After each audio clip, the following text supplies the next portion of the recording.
మాజీ శాసనసభ్యుడిగా ఉన్నటువంటి పిన్నెల్లి రామకృష్ణారెడ్డి గారిని నెల్లూరు సెంట్రల్ జైల్లో పరామర్శించడం జరిగింది. ఇక్కడ ప్రధానంగా మాట్లాడుకోవాల్సినటువంటి అంశాలు, రాష్ట్రానికి నెల క్రితం వరకు ముఖ్యమంత్రిగా పనిచేసినటువంటి వ్యక్తి జిల్లా పర్యటనకి వచ్చేటువంటి సందర్భంలో ఈ ప్రభుత్వం ఎంత దారుణంగా ప్రవర్తించింది, చంద్రబాబు నాయుడు ప్రభుత్వం ఎంత లేకి బుద్ధితో వ్యవహరించింది అనేటువంటిది మనందరం కూడా ఒక్కసారి గుర్తు చేసుకోవాల్సినటువంటి సందర్భం. ఎందుకంటే జగన్మోహన్ రెడ్డి గారి పర్యటన ఖరారు కాగానే నేను, జిల్లా అధ్యక్షుడు, జిల్లాకు సంబంధించినటువంటి ప్రముఖులందరూ కూడా గతంలో పార్లమెంట్ సభ్యులుగా, శాసనసభ్యులుగా పనిచేసినటువంటి వాళ్ళు, ప్రస్తుతం శాసనమండలి సభ్యులుగా ఉన్నటువంటి వాళ్ళు, మొన్న ఎన్నికల్లో పోటీ చేసి ఓటమి పాలైనటువంటి వాళ్ళు, మా పార్టీ అభ్యర్థులుగా నిలబడినటువంటి వారు, ఇతర ప్రజాప్రతినిధులుగా వ్యవహరిస్తున్నటువంటి వాళ్ళు అందరం కలిసి మాట్లాడుకుని ఆయన ప్రోగ్రామ్ ని ఖరారు చేశాం. చేసిన తర్వాత పోలీస్ పరేడ్ గ్రౌండ్ అయితే భద్రతా కారణాల దృష్ట్యా బాగుంటుంది అని చెప్పి పోలీస్ పరేడ్ గ్రౌండ్ లో ఉన్నటువంటి హెలిప్యాడ్ లో ఆయన దిగుతారు. హెలిప్యాడ్ కి అనుమతి ఇవ్వండి అని చెప్పి జిల్లా కలెక్టర్ గారిని, జిల్లా ఎస్పీ గారిని కోరడం జరిగింది. కోరిన తర్వాత దాని గురించి మాకు సమాధానం చెప్పకుండానే వాళ్ళు కాలయాపన చేయడం జరిగింది. జిల్లా కలెక్టర్ గారితో మాట్లాడితే మేము ఫీజిబిలిటీ రిపోర్ట్ కోసం ఎస్పీ గారికి పంపించాము అంటాడు. ఎస్పీ గారికి ఫోన్ చేస్తే నేను సెలవులో ఉన్నాను, ఒంగోలు ఎస్పీ ఇన్ఛార్జి అంటాడు. ఒంగోలు ఎస్పీ గారితో మాట్లాడితే నేను ఇన్ఛార్జిగా వ్యవహరిస్తున్నాను, నాకు పూర్తి స్థాయి ఇది లేదు కాబట్టి పై అధికారులతో మాట్లాడి మీకు వివరిస్తాను అని చెప్తాడు. డీజీపీ గారితో మాట్లాడితే గతంలో అక్కడ ఎవరికైనా అనుమతులు ఇచ్చున్నారా, ఇచ్చున్నారండి, పరిశీలించి మీకు మేము అనుమతిస్తాము, ఏ సంగతి తేల్చి చెప్తామని చెప్పి ముందు రోజు మధ్యాహ్నం వరకు ఎటు తేల్చకుండా అనేక రకాలైనటువంటి ఇబ్బందులకు గురి చేయడం జరిగింది. మరలా అడిగాం, మీరు ఇస్తారా, ప్రత్యామ్నాయాలు చూసుకోమంటారా, ఎందుకంటే మీరు కోఆర్డినేట్స్ ఇవ్వాలి, మీరు పర్మిషన్ ఫీజిబిలిటీ రిపోర్ట్ ఇవ్వాలి, ఎందుకంటే హెలికాప్టర్ ల్యాండ్ కావాలంటే ఆ ఏజెన్సీస్ కు అనుమతులు లేకుండా వాళ్ళు రారు బయలుదేరి అని చెప్తే అతి కష్టం మీద మాకు వచ్చినటువంటి సమాచారం పోలీస్ పరేడ్ గ్రౌండ్ లో అనుమతి నిరాకరించారు అని చెప్పి వెంటనే ప్రత్యామ్నాయాలు చూశాం. కనుపర్తిపాడు దగ్గర ఉన్నటువంటి హై స్కూల్ ఆవరణ అడిగాం, దానికి సంబంధించి మరలా వెంటనే వాటికి అనుమతుల కోసం పెట్టి ఆ అనుమతులు మరలా ఒక్క ముందు రోజు సాయంకాలానికి అతి కష్టం మీద అనుమతులన్నీ మంజూరు చేయడం జరిగింది. సరే, జిల్లా పర్యటనకి జగన్మోహన్ రెడ్డి గారు వస్తున్న సంగతి తెలుసు, ప్రజలు వస్తారని తెలుసు. వచ్చేటువంటి ప్రజలను అనేక రకాలుగా వచ్చేటువంటి వాళ్ళని ట్రాఫిక్ డైవర్ట్ చేయడం, మనుషులను డైవర్ట్ చేయడం, నిరోధించడం, అన్ని రకాలైనటువంటి ప్రయత్నాలు జరిగాయి. అయినా సరే వేలాదిగా జనం తరలి రావడం జరిగింది. పాపం బహుశా ఈ జిల్లా అధికారులు అనుకున్నారేమో చంద్రబాబు నాయుడు గతంలో ప్రతిపక్షంలో ఉన్నప్పుడు గానీ, అధికారంలో ఉన్నప్పుడు గానీ జనం పెద్దగా రాలేదు కాబట్టి జగన్మోహన్ రెడ్డి గారు కూడా మాత్రంగా అదే జనం వస్తారని చంద్రబాబుతో ఏమన్నా బేరీ చేసుకున్నారేమో, చాలా తక్కువ మందిని పోలీస్ ఫోర్సును పెట్టడం జరిగింది. అంటే అందరం చూసాం, భద్రత అనేటువంటిది నామమాత్రంగా ఇవ్వడం జరిగింది. అయినా సరే పోలీసులు కంట్రోల్ చేయలేనంత ఇది జిల్లా పోలీసు యంత్రాంగం సిగ్గుపడాల్సినటువంటి విషయం. జిల్లా పోలీసు అధికార యంత్రాంగం జనాన్ని ఎంత మేర సమర్థవంతంగా నిరోధించగలిగిందంటే నేరుగా జనం హెలికాప్టర్ మీదనే వెళ్లి పడిపోయేటువంటి పరిస్థితి.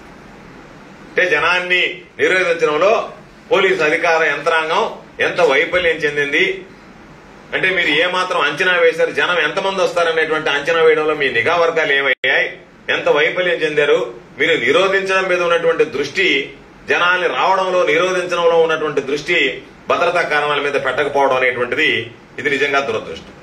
జగన్మోహన్ రెడ్డి గారు బయలుదేరిన తర్వాత అంటే ఎన్ని రకాలైనటువంటి సంఘటనలు జరిగాయనేటువంటిది ఈ జిల్లా ప్రజానీకానికి, రాష్ట్ర ప్రజానీకానికి ఈ ప్రభుత్వం అనుసరిస్తున్నటువంటి విధానాల గురించి తెలియజెప్పాలి కాబట్టి ఇవి ఈరోజు ఈ మీడియా ద్వారా అందరికీ తెలియజెప్పాలనేటువంటి ఉద్దేశంతో మేమందరం కూడా కలిసి కూర్చుని ఈ సమావేశాన్ని నిర్వహించడం జరిగింది. జగన్మోహన్ రెడ్డి గారు బయలుదేరారు.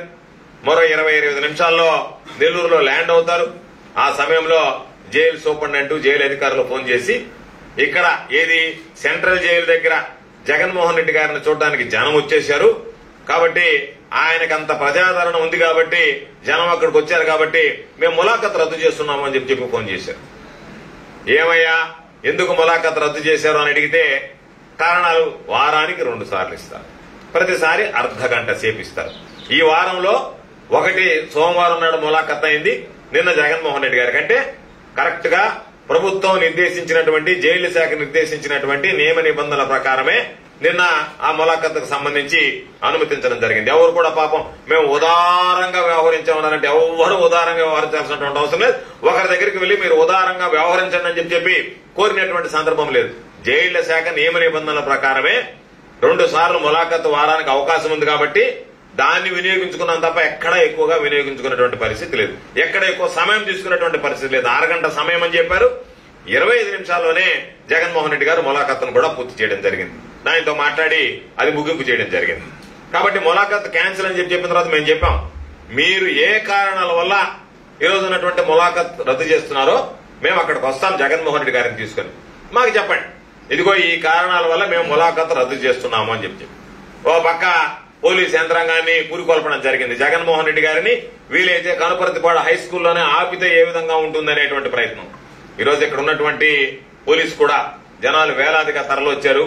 శాంతి భద్రతల సమస్య వస్తుంది, మనం నిరోధించలేమో, మనం ఆపలేమో అని చెప్పిన తర్వాత ఎటు వీలు కాదని తేల్చుకుని చివరికి మరలా ఒక అర్ధగంట తర్వాత జైలు అధికారులు ఫోన్ చేసి ములాఖత్ మరలా మీకు ఏర్పాటు చేయమన్నారు, మీరు వస్తే మీకు ములాఖత్ ఏర్పాటు చేస్తాము అని చెప్పారు. అంటే దిగడానికి పర్యటకు రండి వారు కలవడానికి ఇచ్చినటువంటి ములాఖత్ని మీరే రద్దు చేస్తారు అంటే ఎన్ని విధాలుగా ఈ కార్యక్రమాల వల్ల ఎక్కడ వైఎస్ఆర్ కాంగ్రెస్ పార్టీ శ్రేణులకు మైలేజ్ వస్తుందో, వైఎస్ఆర్ కాంగ్రెస్ పార్టీ శ్రేణులకు ధైర్యం వస్తుందో, వైఎస్ఆర్ కాంగ్రెస్ పార్టీ శ్రేణులు జగన్మోహన్ రెడ్డి గారి పర్యటన వల్ల మరలా జగన్మోహన్ రెడ్డి గారి ప్రజాదరణ బయటపడుతుంది అని చెప్పి ఎందుకంటే చంద్రబాబు నాయుడు గారు అనేటువంటి వాడు 2-3 సంవత్సరాల పాటు ఎక్కడ కనిపించడం కూడా కనిపించలేదు. మాస్క్ వేసుకుని మొహం కనపడకుండా అదేమంటే కోవిడ్ అని చెప్పి పలాయనం చెత్తగించాడు. అసలు రాష్ట్రంలోనే లేడు ఆయన. పాపం ఒక నెల తిరగకుండానే జగన్మోహన్ రెడ్డి గారు పర్యటనలు ప్రారంభించేటప్పటికి ఆయన తట్టుకోలేక ఈ నిరోధించేటువంటి ప్రయత్నం. అంటే జనాలు వస్తారు, జనాలు వచ్చారు, ఏ విధంగా అడ్డుకోవాలా, ఏ విధంగా నిరోధించాలనేటువంటి ప్రయత్నం ప్రధానంగా నిన్నటి దాంట్లో కనపడింది. తర్వాత జగన్మోహన్ రెడ్డి గారు ఆయన్ని కలిశారు, అన్ని విషయాలు మాట్లాడాడు కూలంకుషంగా. అక్కడి నుంచి బయటకు వచ్చిన తర్వాత ప్రెస్ మీట్ పెట్టారు.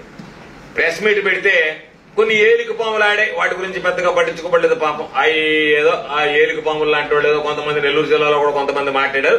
వాటిని పెద్దగా మనం పట్టించుకొని అయ్యా ఆయన మాట్లాడినటువంటి వాటికి ఏదో పెద్ద గొప్ప నాయకులాగా సమాధానం చెప్పాల్సినటువంటి పని లేదు. కాబట్టి ఏలిక పాములు మాట్లాడినటువంటి మాటలకు సమాధానం చెప్పాం. ప్రధానంగా హోమ్ మినిస్టర్ గా బాధ్యతలు స్వీకరిస్తున్నటువంటి వ్యక్తి 2 విషయాలు చెప్పారు. మేము ఉదారంగా వ్యవహరించాం. ఎక్కడ ఉదారంగా వ్యవహరించలేదు తల్లి, మీరెక్కడ ఉదారంగా వ్యవహరించలేదమ్మా. మాకున్నటువంటి సమయం నియమ నిబంధనల ప్రకారం ఏ విధంగా అయితే జైలు ఉందో, జైలుకి సంబంధించినటువంటి వాళ్ళ కోడ్ ఉందో, మాన్యువల్ ఉందో దాని ప్రకారం నడుచుకున్నాం తప్ప ఎక్కడ జైలుకి సంబంధించి గాని ప్రభుత్వ నియమ నిబంధనలకు గాని ఎక్కడ మాకు కొంత కూడా మినహాయింపుని అడగలేదు. మేము దాన్ని ఎక్కడ కూడా ఆ జైలుకి సంబంధించినటువంటి నియమ నిబంధనలు ఉల్లంఘించలేదు. కావాలంటే మీరు ఒకసారి మీకేమన్నా తప్పుడు సమాచారం ఎవరన్నా అధికారులు ఇచ్చారో లేదా మీకు సంబంధించినటువంటి నాయకులు ఇచ్చారో ఒకసారి మీరు దాని మీద విచారణ చేసుకుంటే బాగుంటుంది అని చెప్పి నా సలహా. దానితో పాటు 2-3 విషయాలు మాట్లాడారు ఆమె. ఈవీఎంలు ధ్వంసం చేసినటువంటి వ్యక్తికి ఈరోజు జగన్మోహన్ రెడ్డి గారు అటువంటి వ్యక్తిని జైల్లో పెడితే ఆయనకు మద్దతు పలకడానికి వచ్చారు అని చెప్పి జగన్మోహన్ రెడ్డి గారు చెప్పినటువంటి మీడియా ప్రసంగాన్ని పూర్తిగా మీరు విన్నారా? లేదనుకుంటే పాపం మీకు అనుకూలంగా ఉండేటువంటి ఛానళ్లు మీకు అనుకూలంగా వాటిని ఎడిట్ చేసి మీకు ఇచ్చారనేటువంటిది ఒకసారి మీరు మరలా ఒకసారి వినండి. ఎందుకంటే బహుశా నాకున్నటువంటి అభిప్రాయం ఏంటంటే మీరు మాట్లాడిన దాన్ని బట్టి మీకు అనుకూలంగా ఉండేటువంటి ఛానళ్లు జగన్మోహన్ రెడ్డి గారు మాట్లాడినటువంటి మాటల్ని ఎడిట్ చేసి కట్ చేసి మీకేదో కొంత భాగమే వినిపించినట్టుకున్నారు. ఆ భాగం విని మీరు స్పందించినట్టుగా కనిపించింది. జగన్మోహన్ రెడ్డి గారు నిన్న చెప్పినటువంటి మాట, ఈవీఎంల ధ్వంసం కేసులో ఎటువంటి పరిస్థితుల్లో పిన్నెల్లి రామకృష్ణారెడ్డి మీద దాడి జరిగితే అక్కడ ఉన్నటువంటి ఏజెంట్లను బయటకు లాగేస్తే అధికారులు నిస్సహాయాలుగా ఉంటే అక్కడ వాళ్ళ మీద ఏజెంట్లు మామూలుగా వాళ్ళు విచ్చలవిడిగా తెలుగుదేశం పార్టీ ఏజెంట్లు దౌర్జన్యాలు చేస్తూ వాటిని రిగ్గింగ్ పాల్పడితే అక్కడికి వెళ్లిన తర్వాత అభ్యర్థి మీదనే తోలనాడి ఒక పక్క ఆయన ముందే రిగ్గింగ్ జరుగుతుంటే నాకు సంబంధం లేకుండా నాకు సంబంధించినటువంటి పార్టీల వ్యక్తులను నిరోధించి మీరు దౌర్జన్యంగా ఈవీఎంల మీద రిగ్గింగ్ పాల్పడడం నేరమే, ధ్వంసం చేయడం నేరమెంతో రిగ్గింగ్ పాల్పడడం అంతే. కాబట్టి అది కింద వేస్తే దాని మీద మీరు ఈవీఎం ధ్వంసం చేశారు. 11 చోట్ల జరిగాయి. 10 చోట్ల ఎందుకు మీరు కేసులు పెట్టలేదు? ఎందుకు నామమాత్రంగా మీరు కమ్ముకున్నారు? ఎలక్షన్ కమిషన్ 11 దగ్గరలా ఈవీఎంలు ధ్వంసం చేశారు అని అన్నారు. మిగతా వాటి గురించి ఏం చర్యలు తీసుకున్నారు? ఇతరు వైఎస్ఆర్ కాంగ్రెస్ పార్టీలో 4 సార్లు గెలిచి మంచి పవర్ఫుల్ శాసనసభ్యుడిగా ఉన్నాడు కాబట్టి ఆయన ఇబ్బందులు పెట్టాలని చెప్పే ఉద్దేశంతో మీరు ఈరోజు ఆయన మీద కేసు బనాయించారు. దాని మీద జగన్మోహన్ రెడ్డి గారు ఇచ్చినటువంటి వివరణ ఈవీఎం కేసులో బెయిల్ వచ్చింది కాబట్టి ఈవీఎం కేసు అనేటువంటిది సమస్య కాదు. మీరు ఏదో చెప్పడానికి ఈవీఎం కేసులో జగన్మోహన్ రెడ్డి గారు అంటున్నారు. జగన్మోహన్ రెడ్డి గారు వచ్చినప్పుడు కూడా మీడియాలో కూడా చెప్పింది ఈవీఎం కేసుకు సంబంధించి హైకోర్టు బెయిల్ మంజూరు చేసింది. కాకపోతే ఈ రోజు మీరు పెట్టినటువంటి దొంగ కేసు ఏదైతే ఉందో నారాయణ స్వామి అనేటువంటి సిఐ కనీసం తారసపడకపోతే జగన్మోహన్ రెడ్డి గారు చెప్పిన మీడియా ప్రసంగం వింటే సిఐ నారాయణ స్వామి అనేటువంటి వ్యక్తి అసలు కనీసం తారసపడలేదు, ఎదురు పడలేదు, ఇద్దరు ఒక చోట లేరు. అటువంటి వ్యక్తి మీద ఎక్కడో దాడి జరిగిందని, ఎవరో రాళ్లు వేశారని, ఆయనకి గాయం తగిలిందని దాని మీద 307 మీరు రామకృష్ణారెడ్డి మీద నమోదు చేశారు. ఎంత అన్యాయం! మీకు ఎదురు పడలేదు, ఇద్దరు ఒక దగ్గర లేరు, అక్కడ మాటలు లేవు, కనీసం మీకు వాగ్వాదం లేదు, ఒకరి దగ్గర ఒకరు కనీసం నిలబడినటువంటి పరిస్థితి లేదు. అటువంటి దొంగ కేసు మీరు ఎక్కడో గాయపడితే, ఎక్కడో దాడి జరిగితే దాన్ని తీసుకొచ్చి ఈయనకి ఆపాదించి ఈయన 307 కింద ముద్దాయిని చేసి, అది ఎప్పుడు ఎన్నికలు అయిపోయిన తర్వాత 10 రోజులు ముద్దాయిని చేసి ఆయన్ని మీరు పెట్టడం ధర్మమా? ఇది దొంగ కేసు కాదా? ఇది అక్రమంగా మీరు బనాయించినటువంటి కేసు కాదా అని మాట్లాడుతూ ఆయన చెప్పాడు. ఇంకొక కేసు పెట్టారు. ఎదురుగా పోలీస్ కస్టడీలో ముద్దాయిగా కోర్టు దగ్గరికి మీరు తీసుకువెళుతూ ఉంటే ఒక తెలుగుదేశం పార్టీకి సంబంధించినటువంటి వ్యక్తి ఎదురుగా నిలబడి వెనక చేతులు పెట్టి దుర్భాషలాడడం మొదలు పెడితే, నెట్టేస్తే ఆ వ్యక్తి మీద మీరు దాడి చేశారని చెప్పి కేసు పెట్టారు. ఎంత సిగ్గుమాలినటువంటి చర్య! పోలీసులు మీ కస్టడీలో ఉన్నటువంటి ముద్దాయిని తీసుకెళ్లి మీరు న్యాయస్థానంలో పెట్టేటప్పుడు ఆ న్యాయస్థానానికి మీరు హాజరుపరిచేటువంటి ముద్దాయికి రక్షణ కల్పించకపోవడానికి అక్కడ ఉన్నటువంటి పోలీసుల మీద చర్యలు తీసుకోవాలి. లేదా అక్కడికి వచ్చి రెచ్చగొట్టేటువంటి విధంగా వ్యాఖ్యలు చేసినటువంటి తెలుగుదేశం పార్టీ వాడి మీద చర్యలు తీసుకోవాలి. వీటి రెంటిని వదిలిపెట్టి అక్కడ ఉన్నటువంటి జగన్మోహన్ రెడ్డి గారు ఈ రోజు నిన్న మాట్లాడినటువంటి మాటల్లో మరొక మాట, అక్కడ ఉన్నటువంటి వ్యక్తి ఎవరైతే ఉన్నారో ఆ వ్యక్తి ఆయన మీదకి వచ్చి మాట్లాడి దాడి చేయడానికి ప్రయత్నిస్తే ఆ వ్యక్తిని నెట్టేసిన దానికి ఆ వ్యక్తి మీద దాడి చేశాడని చెప్పి ఒక కేసు పెట్టారు. అంటే ఎంత దారుణంగా ప్రవర్తిస్తున్నది. అదంతా వీడియోలు రికార్డ్ అయింది, సాక్ష్యాధారాలతో సహా ఉన్నాయి. పిన్నెల్లి రామకృష్ణారెడ్డి గారిని జైలుకి హాజరుపరిచేటప్పుడు ఏమి జరిగింది అనేటువంటిది అందరం చూసాం, లోకమంతా చూసింది, రాష్ట్రం అంతా చూసింది, ప్రజలందరూ చూశారు. ఏ విధంగా ఆ వ్యక్తి అనేటువంటి వాడు వ్యవహరించాడో, ఏ విధంగా నేరుగా వెళ్లి అతని మీద దాడి చేశాడనేటువంటిది. కాబట్టి జగన్మోహన్ రెడ్డి గారు నిన్న మాట్లాడినటువంటి మాట పిన్నెల్లి రామకృష్ణారెడ్డికే కావచ్చు, మిగతా వాళ్ళందరం కూడా సిద్ధంగా ఉన్నాం. రాజకీయాల్లోకి వచ్చిన తర్వాత అరెస్టులకో జైళ్లకో వీటికి ఏటికి భయపడేది ఉండదు. మేము దేనికైనా సిద్ధంగా ఉన్నాం, ప్రజల పక్షాన నిలబడతాం, పోరాడతాం అనేది చెప్పడంతో పాటు చంద్రబాబు నాయుడుకు ఒక మాట చెప్పాడు. మీరు ఇప్పుడు దాకా మీకు దాదాపుగా 4 రోజులు గడిచాయి, మీకు అధికారం ఇచ్చినటువంటి కైపు నెత్తికెక్కుతూ పోతుంది తప్ప ఆ నిష తగ్గడం లేదు. కాబట్టి ఆ నిష తగ్గడానికి మేము కూడా ఎదురుదాడులకి స్పందిస్తాం, మేము కూడా అవసరమైతే ధీటుగా సమాధానం చెప్తాం. మాకు సంబంధించినటువంటి ఆస్తుల జోలుకో, మాకు సంబంధించినటువంటి వ్యక్తుల మీద దాడులకో, మాకు సంబంధించినటువంటి వ్యక్తులకు ప్రాణాలు తీయడానికి వస్తే మేము అదే ధీటుగా స్పందిస్తామని చెప్పడం జరిగింది. ఎంత దారుణం అంటే నిద్ర లేస్తే వైఎస్ఆర్ కాంగ్రెస్ పార్టీ వాళ్ళ మీద మీరు దాడులు జరుపుతూ, దాని మీద మరలా ఎవరన్నా వెళితే వైఎస్ఆర్ కాంగ్రెస్ పార్టీ వాళ్ళ మీదనే కేసులు పెడుతూ, అన్ని దగ్గర 307లే. పాప నేను జగన్మోహన్ రెడ్డి గారు అక్కడికి వెళితే చాలా మంది వచ్చారు, అయ్యా మా అందరి మీద 307లు పెట్టి మా ఆడవాళ్లతో సహా లోపల వేస్తున్నారు వైఎస్ఆర్ కాంగ్రెస్ పార్టీకి సంబంధించి. మేము పిన్నెల్లి రామకృష్ణారెడ్డి గారి కోసం పోతే అక్కడ ఉన్నటువంటి వాళ్ళందరూ వచ్చి పాపం వాళ్ళ గోడు చెప్పుకున్నారు మమ్మల్ని అందరినీ.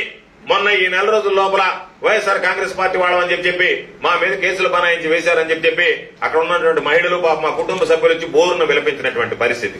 కాబట్టి ఒక పక్క దాడులు చేస్తూ, ప్రజలకు సంబంధించినటువంటి ప్రాణాలను హరిస్తూ, వాళ్ళ ఆస్తుల మీద దాడి చేస్తూ, విధ్వంసం సృష్టిస్తూ, మరలా మీకు సంబంధించినటువంటి అనుకూల మీడియాలో వాళ్ళ మీద దాడులు జరిగాయని చెప్పి రాసుకునేటువంటి నీచ స్థితికి మీరు దిగజారిపోతే, దాని మీద మీకు సంబంధించినటువంటి మంత్రులందరూ మాట్లాడుతుంటే ఆ పేపర్లు చూడడానికి, చదవడానికే ఈరోజు సిగ్గుగా ఉండేటువంటి పరిస్థితి. కాబట్టి ప్రజలు కూడా గమనిస్తున్నారు ఈ ప్రభుత్వం ఏ విధంగా పనిచేస్తుంది అనేటువంటిది. జగన్మోహన్ రెడ్డి గారు నిన్న చెప్పినటువంటి దాంట్లో మీరు వక్ర భాష్యం, దానికి లేనిపోనివి.